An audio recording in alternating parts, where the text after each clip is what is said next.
ശിവൻ ഇങ്ങനെ കനിഞ്ഞ അരുളി ജീവിച്ചു ഭയങ്കര സ്നേഹം. പ്രേമത്തിലാ നിങ്ങള്? സ്നേഹം. എനിക്ക് പ്രേമമില്ലായിരുന്നു കേട്ടോ, പ്രണയം ഇല്ലായിരുന്നു. ആദ്യം പ്രേമം പറഞ്ഞാരാ? ഞാൻ പ്രിയനെ അച്ഛനെന്നാ വിളിച്ചോണ്ടിരുന്ന. മോള് നീ എന്നെ അച്ഛനൊന്നും വിളിക്കരുത്, നീ എന്റെ പ്രിയതമയെന്ന്.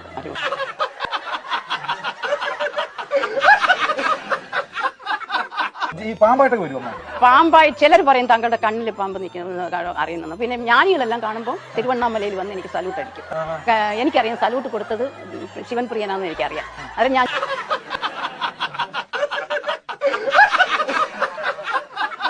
അറിയാം. അത് ഞാൻ ചോദിച്ചു ഞാൻ കാണുന്നത് അച്ഛനെയാണെന്ന് അവരോട് ചോദിച്ചു പറഞ്ഞു. അവരിങ്ങനെ ആണെന്ന് പറഞ്ഞു. ഇങ്ങനെ ഒരു ചെറിയൊരു സെറ്റപ്പ് ജീവിച്ചാൽ മതിയോ ശിവന്റെ ഭാര്യയ്ക്ക്?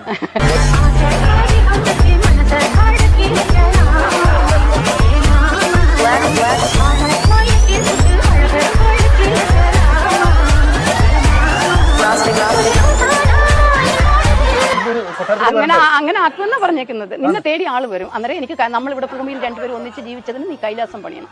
അപ്പൊ ശരിക്കും പറഞ്ഞാലേ സ്വർഗ്ഗത്തിൽ നടക്കുന്ന കാര്യങ്ങളൊക്കെ നമ്മൾ കേൾക്കുന്നുണ്ടോ?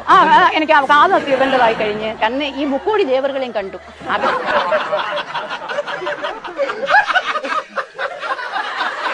മുനിവർ എൻ മടിയിൽ വന്നിരുന്നു. അന്നേരം ഞാൻ പിടിച്ചൊറ്റ തള്ളി. കൊണ്ട കൊച്ചു ചെറുക്കൻ്റെ കണക്കിരിക്കുന്നത് എന്തൊരു വെയിറ്റാന്ന്. തള്ളാൻ കൈ എടുത്തോണെ തിരിഞ്ഞു നോക്കി. അത് ഞാൻ ഉറക്കത്തിൽ വിജി വിളിക്കുന്നത് നിങ്ങൾ കേൾക്കുന്നില്ലേ? പാർവതി ദേവി. എന്റെ പൊന്നു പാർവതി, എനിക്ക് അറിയത്തില്ല, ഞാൻ തള്ള കണ്ടിട്ടില്ല.